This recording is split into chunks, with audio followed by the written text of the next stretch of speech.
Bonjour à vous, j'espère que vous allez bien. Bienvenue ici à une nouvelle vidéo pour Star Wars Unlimited, un jeu qui va être le futur concurrent à Magic, parce que Magic ça sert à rien, non c'est une blague. Alors du coup, le jeu en question, dispo depuis le 8 mars en magasin et sur le site. Le truc est simple, vous pouvez acheter des démarrages, comme tout le monde, mais vous pouvez être original en achetant une ou deux displays, c'est comme 120 € le display mais c'est pas grave. Mais avec ces boosters là, vous allez pouvoir créer des decks. Alors moi j'ai acheté deux displays, 240 sur le budget, une petite deckbox qui est super cool, et dedans j'ai pu créer plein de decks différents. Là actuellement je suis sur le Boba Fett et l'Acquisiteur. La boîte déjà, qui est pas fournie avec mais que vous pouvez acheter, est énorme. Fait par Gamegenic, bon c'est pas Ultimate Guard mais c'est mieux que rien.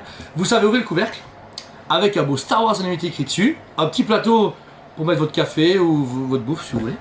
Ensuite une fois que vous avez la boîte, ce qui est vraiment cool c'est que vous avez directement des top loaders pour mettre vos leaders dessus et voir directement quel deck est dans la boîte avant même de l'ouvrir. Super pratique.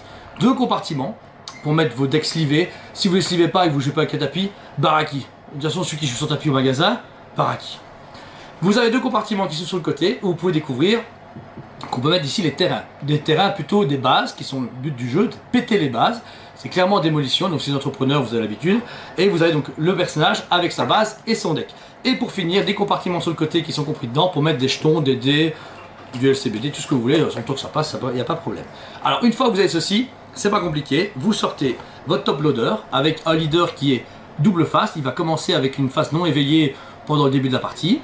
Ensuite, vous sortez votre magnifique base. Moi, j'ai choisi Kestro City, parce qu'on dirait un nom de castor et c'est super marrant. Donc vous êtes sur l'Acquisiteur et Kestro City, qui va être le but de tuer les 30 points de vie de ma base, et avec l'Acquisiteur de péter la tronche en face de quelqu'un. Ok, ça se met sur le terrain. Et pour finir, vous avez donc un deck de 50 cartes que j'ai pu monter moi-même avec les couleurs. Les couleurs correspondent à quoi? C'est comme Magic, vous avez 5 à 6 couleurs différentes, et elles correspondent à mon leader. Mon leader ici est noir et rouge, donc j'ai un deck uniquement fait de bicolore ou de couleur noir et rouge. J'ai choisi aussi également de mettre la base en rouge, mais j'aurais pu mettre une base en verte et faire un tricolore. Bon, comme je suis pas très malin, je me suis arrêté à bicolore parce que bon, je n'ai pas tout la lumière à tous les étages. Le deck slivé, les sleeves de chez Gamegenic sont énormes, magnifiques, très douces. Franchement, ils leur font des câlins. Très agréable à mélanger et à jouer, donc déjà ça, félicitations à eux. C'est un très beau travail d'avoir proposé directement des sleeves pour le jeu à un budget tout à fait normal. Pour les cartes, eh bien c'est pas compliqué. Vous aurez différentes cartes, que ce soit au niveau des cartes terrestres ou spatiales. En fait, vous allez pouvoir jouer sur deux terrains. Imaginez vraiment en 3D, vous avez les unités au sol qui attaquent les unités au sol et les vaisseaux qui bombardent la base.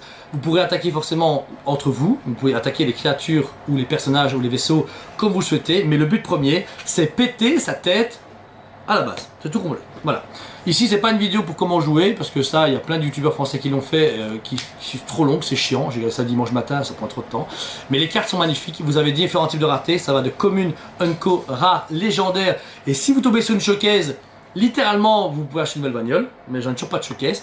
Mais au-delà de ça, vous avez des foils de tous les types de raretés. Vous tombez sur une légendaire foil, c'est chaud. Mais il y a des communes et une commune qui sont foil et magnifiques. Et toutes les cartes, j'ai bien dit, toutes les cartes de Limited ont des alternatives art.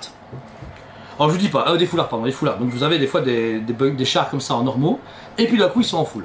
Franchement ils sont vraiment cool. C'est un jeu que j'ai pu tester avec ma compagne. Alors elle est pas trop TCG de base, donc c'était marrant avec elle. Alors j'ai hâte de jouer avec un joueur tout à fait expérimenté ou tester avec des gens qui ont l'habitude. Mais réellement, le jeu est à la hauteur de sa réputation. Et puis c'est Star Wars, il n'y a rien de mieux que Star Wars dans la vie, donc vous n'avez pas le choix de jouer au jeu. Si vous voulez avoir une initiation, c'est dispo au magasin. Les mercredis soirs et le samedi sur rendez-vous. Si vous me pointez sans le dire, bah forcément personne n'est là, bah on aura un peu compliqué de vous l'apprendre. Et les deckbox sont disponibles à l'unité ou alors du coup par pack de 2. Des tapis de jeu sont également compris, des petits tokens sont vendus séparément et des boosters à pièce à 5 € ou les displays à 120 €. L'aventure commence, vous êtes chaud, on est là. On a un magnifique rayon Star Wars Shatterpoint Légion et maintenant Star Wars Unlimited. Et on est méga fan avec Cal, donc vous n'avez pas, les deux serviteurs vous serviront très très bien. Voilà, c'était Julia de chez Dragon Comics. Merci à vous tous, passez une excellente journée et je vous dis à très bientôt.